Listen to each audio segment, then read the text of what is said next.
was a very interesting journey for me. And how it started was I was talking with a friend and he mentioned a book that I should read. And he said there's 3 stories there of 3 great Canadians. And one was Joseph Brant and Crowfoot and Dr. O.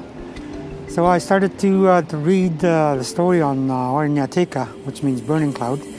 And the more I kind of delved into his story, the more interested I became. I continued on with this journey and visited the Royal Ontario Museum, Forster's, and I went to Toronto to visit his burial site.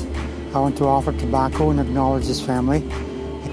It was more likely that he was appointed by the grandmothers for him to address the Prince of Wales, who later became King George at the time. I'm standing in front of a large portrait of Dr. Oronhyatekha, which is in the Canadiana Galleries at the Royal Ontario Museum. The portrait used to hang in the Assembly Hall of the Foresters Temple building in downtown Toronto.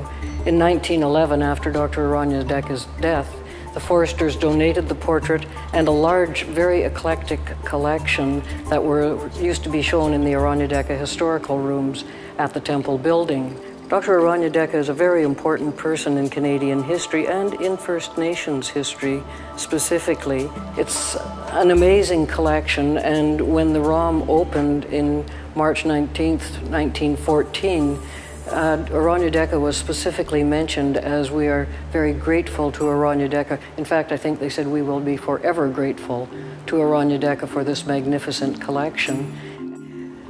The Oronhyatekha collection that the Foresters gave to the ROM includes some of the most important material that we have that allows us to talk about the relations between the British and their First Nations allies in the period of the Anglo-American Wars.